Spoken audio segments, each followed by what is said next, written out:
Launching the future, how aggregation can help casinos leapfrog into fresh markets. Moderated by Oliver de Bono, Quantum Gaming. Hi guys, good afternoon. Just quickly I want to welcome on stage Alex Tomic, CEO at Alea Gaming, and Lazar Miučin, co-founder and CEO at iGaming Advisor. So, thanks everyone for being here. Today we're here to talk about aggregation. Aggregation, I'm sure most of you in the crowd are quite familiar with the concept of aggregation, but we're really here to touch on the history, the benefits, and really why today it is near to impossible to launch a casino without an aggregator. So I just want to go into the history of aggregation and where it really came about. But to do that, I'm going to pass it over to Alex, who is an industry veteran and can give a good background on the history of aggregation. Alex. Thank you for having me. It's a pleasure to be here with you guys in Belgrade. My name is Alexandre Tomic. I'm the co-founder and CEO of Alea. We started in 2012 as an operator. I've been in this industry for 20 years. I've done affiliation before. And back in time, I don't know if you remember those times, but every casino was a micro-gaming casino, a play-to casino. You had the platform, you had the games, you had the payment. There was no GGR. We were paying the provider on in and out, on the profit. The situation started to change in 2010, 2012 with providers like NetEnt that were building flash games that became HTML5 after. However, you could launch a casino. That was the time, if you remember, of Leo Vegas, video slots, ourselves, Slots Million, Mr. Green, where basically you would launch an operation with two software providers, maybe 3, 4. Most of the markets were Nordics. And we didn't really need aggregation because you didn't need an aggregator to integrate to. You could launch even with one software. You could launch with NetEnt. You would have BetSoft after, and during the year, you could add several software providers, but you wouldn't really need an aggregator. And we would see companies like SoftSwiss coming on the market, like Oryx, but there was no real need to use them if you wouldn't need a platform. But then, I mean, if you look at the situation today, you can't launch a casino without at least 50 softwares. And we probably have, I think today in our catalog, more than 100 softwares, 10,000 games. It's not that you need all these 100 softwares in each market, but you need some specific of them in specific markets. If you want to go Eastern Europe, you will have Aggregation. If you want to go Northern Europe, you will have NetEnt, etc., etc. Doing that today without an aggregation, it means that you need a launch window of 2 years. Between signing commercials, contracts, integrations, etc., you need 2 years. It's just completely infeasible. So aggregator, from something that you wouldn't really want to use, they were adding latencies, they were usually more expensive back in time, today's, I would say, a necessary evil. Yeah, for sure, and you said it yourself. The times have changed. You know, in the early 2012, 2013, you had a handful of providers. Today, there are hundreds of content providers, and if you want to gain access to them and to actually localize your product, the only way to do it is through an aggregator. This is the reality of today's market. And I don't think it's just about, you know, content. It's also, as you said, development times, learning from what aggregation has brought to the market. So there is a lot of benefits, but we also want to touch a little bit on regional, and this is what we had spoken about earlier. You know, how about aggregation here in the Balkans? Hi all, dobar dan svima. My name is Lazar Miučin, and I'm a CEO of an iGaming Advisor company. And thank you, Oliver. Thank you, Alex. So I would like to tell you one true story. So 2015, when we were starting an operation in Serbia, we had only an option to integrate directly some of the game providers. We have started with our partners to integrate microgaming, and nothing happened for several months. Then immediately we have changed our mindset and start using an aggregation platform. I will not tell the name, but this is something what helped us develop the online operation here at the beginning. Still, some of the operator that I was working for previously is still using the same aggregator and their features and building the platform and operation together. For sure that aggregation is something that is really, really important, especially on the markets that are not so interesting or not being interesting before for all the game providers. If you remember, if you wanted to integrate NetEnt, you had to stay in a queue, then had to pay a high set of fees and all the other things. These things are not necessary and always not necessary for the markets, like when you're using an aggregator platform, and for the markets where the operators or game providers consider them like .com, no matter if they are regulated. So that's the fast way how you can reach out to the product, what you want to build together with your partners and with the aggregation. So definitely this is something that is needed and it is a must for beginning. And you know, it depends how hard you're working on. If you have your own product, then you can start developing, but this is for sure the best. We continued, like Alex said, 2012, 2013, 14. The same was 2015, but the only thing what you were able to get through an aggregator was all the game providers at one place with statistics. So this is just the thing that it continuously grow and develop their product together with an operator. Also, if you're using an aggregation, for at least for the beginning, you will use and be able to use know-how from 100 different clients or hundreds of different clients. So this is probably the most beneficial thing what you can do for a beginning. Yeah, and actually you made a very valid point there. And as you know, a newly startup platform, a new operator, it's not just our development times, it's also the game providers. They have their own queues, and sometimes lining up development times between our tech team and theirs is near to impossible. We know the benefits of aggregation, and it is a must. It's not a maybe anymore. And you mentioned as well localizing markets. This is true. If you're launching a casino today on a singular market, it is not that easy. You want to diversify. I'm not saying hit every market, but like you said before, you want to go on the .coms or you want to go into more regulated space. An aggregator allows you to open up those games across multiple licenses and multiple geos. This is one of the major benefits. But what I want to touch on a little bit more, because this is really interesting, and Alex, you mentioned it as well earlier, is the tech and the APIs. Because one thing we've noticed from our experience is the first question you get with any integration: are we going into you or are you going into us?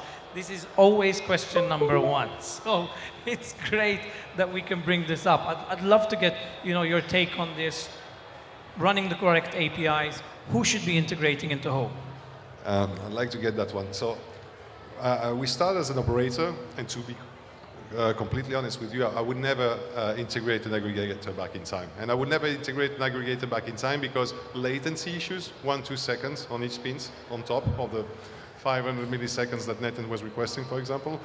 The second thing is API. These companies back in time, first of all, didn't have the proper hardware. Now with the cloud, everything has changed. With AWS, everything has changed. You can scale any amount of traffic just by pushing a button. It's expensive, but you just have to push a button.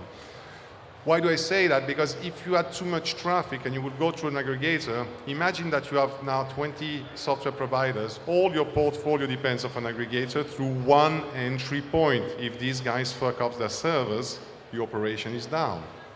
So if the payment servers fuck down, your operation down. If your servers fuck down, but now if your aggregator's operation fucks down, your operation is completely down. So you have this entry point and you don't want to have it. The other thing is at a software level, at the API level, we considered as an operator that we had more technical capabilities to integrate properly these 50 different languages that are each integration of each software providers.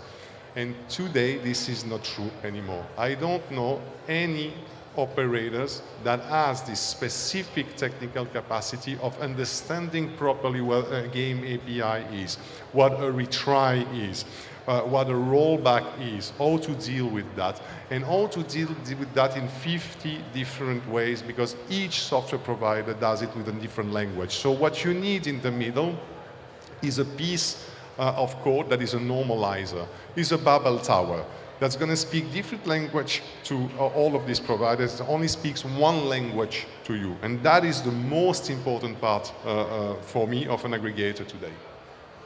That's interesting, and as you said, that is correct. I want to ask you a question, and I actually should probably know the answer to this, but I'm going to ask it over to you. The ultimate difference of an operator going into an aggregator or vice versa, what are the pros and cons? Okay, so if you look at the diagram of integration, the operator is here. There's just one cable going between the operator and the aggregator, and then there's, let's say, 100 cables going from the aggregator to the different software providers. I think it's clear for everyone. We have 100 integration, 100 software providers, the aggregator, and one API from the aggregator to the casino operator. It, I believe, is important. What we do as an aggregator, we integrate each of the API of the software providers. Well, basically, we plug ourselves into them. On the other side, on the operator side, we ask our customers, the operator, to integrate us, because we build that specific API. It's an open API, okay, where it is done as it should be done. And we are normalizing 100 different languages. So when we maintain this here, we maintain one output here for 100 input. So the operators must integrate the aggregator. Now, do we do reverse integration? Because you're so big and you tell me that I'm going to do the work and that you, yes, I do it. I can do everything you ask me, okay? I'll do it. But it should not be done that way. But if I've got this big, I don't know, let's say pinup, come to me and say, you're going to integrate into us because it's going to take 1 month, and otherwise you go in our roadmap list and it's going to take 12 months, I'll integrate them. But it's not the right way to do the thing. Yeah, this is really the understanding, and it's funny that we have so many of these discussions. And you know, even as from an operator standpoint, whenever we speak to an aggregator, but even a games provider, the first question they tell us is, you know, whose API, if you have a delay in your time frame, will integrate into you? And then immediately I go, but it doesn't really make a difference from our standpoint, because you still need our tech team available. You're not just going to plug in and play. Sorry, it's not the same thing. To be honest, your tech team at that particular moment is just going to test. Testing is one thing. I mean, I know, because now we do reverse integration with smaller software providers. As we have the biggest one, now we don't integrate anymore the new software providers, they integrate into us. And we consider that our API has become a standard. So, and that's actually a very interesting point. That's another interesting point about aggregation, is that you have these new studios, new software providers, they come on the market, and some of them, they're pretty good at doing good games. If they are. But let's say they are. But they don't know anything about doing APIs. They suck at doing an API. And this is so important, because it's not just an API like Spotify that's going to give you a song. It's going to give you a bet and a win. It's money. If they don't code that properly, and they don't know shit about it, they know to make a nice slot, but they don't understand what a robust, reliable API is. So if you do that in their language, it's probably going to suck. At some point, there's going to be missing wins, missing bets. We're going to have very hard issues to reconciliate the bet and the wins. So they need to integrate us. And I won't name anyone, but we have very big software providers that are still legacy code, and where we see very big mismatch between the bet and the wins and what it should give at the end. But that's really interesting, because this is something that we came across, and we actually went through very much what we're talking about right now. We're running another group of 8 casinos, and there was a mismatch with the bet and win package, because you either have 2 signals or it can go as a singular. And what we found happened, that an integration was done incorrectly, and the bets were being taken, but the wallets were never being debited. So what ended up happening is we actually had a huge amount of players, up to the tone of about 1.3 million in bets, that were never deducted from the wallets, but the game provider had those bets taken on their side. So literally, you've had players who've made 1.3 million euros of bets, but taken all the winnings. And this actually does happen. I know it sounds terrible, but it does happen in the world of integrations. Sorry. There is a thing that we can now open additional channel of sales and develop a team who will help companies that does not know how to do an integration to help them and do it. And this is for sure something that is not functioning at the moment. And we know we had the same issues. Like from the basic thing, we had like many issues, like you said, then mistakes and all the other things. So this is a business idea to consider, to see how we can help them and fasten this process and let's say outsource potentially these things. This will also bring, you have now probably more than 400, 500 game providers at the moment. So the market is highly competitive. How you can manage to get them all on every market? There is no way.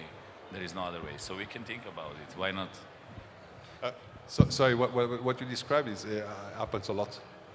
It happens a lot. So now imagine you are a casino, you have your own platform, you have a really good team, they know how to build a platform, they did this amazing PAM in Java, like your guys, like we want to do too, and we have this CRM, bonus engine, everything built on, and now we have to work on the game APIs, and working on game APIs for development team is the boring thing nobody wants to do. Everybody wants to be on the back end, on the front end side, they all want to do products and features and stuff like that. They don't want to integrate APIs. APIs are boring as fuck.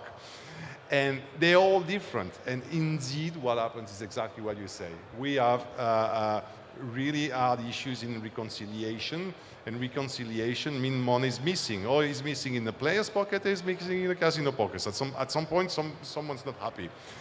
And an aggregator, of course, can do the same mistake than an operator. But you know, it's like a surgeon. When you do 10 operations, the same operation 10 times per day, you get a knowledge that no one else has in doing this operation. And that's what an aggregator does. An aggregator team, integration team is doing these 10 operations every day. So we know this shit. We know how to do it. You know, we're very good at doing this little boring thing. Even a very experienced team of developers from a casino operator that is more used to work on the platform and the product won't have the eye to see. And even the problem is that it's released in production, that sometimes it takes months before we even notice it. And I say we because we had this as an operator. We had this kind of issues as an operator. Yeah, and it is actually something, the worst part about it is actually quite hard to pick up on. So until you actually reconcile those wallets, those player accounts, and payouts start happening, that's when you start realizing, okay, there's a problem now. And the issue that we've experienced with that is even further, because those players or those bet wins can actually, it's not a question of having them in the player's wallet, but those players then go and take those winnings and spend them on other game providers. So this creates quite a, excuse me, but a big cluster of issues. So yeah, very right point. I mean, I see we're speaking the same thing, is that when you have a flow like that on one little software provider, you could think it's isolated, it's clustered. Actually, it's not, because these guys, and sometimes the players that are exploiting these APIs, they know what's happening. They've seen it on another casino. Then they go on this other, they're going to go in all the casinos to see if this same integration issues is there. They exploit it, they take the money, they don't withdraw it, because otherwise you would see that each time there's a win on this particular software provider, then there is a withdraw behind. No, they go and they spend it on NetEnt. They spend it on all the other software providers, which creates a lot of GGR that you need to pay to NetEnt after with money that has been won on this software provider, and then they're going to withdraw the money.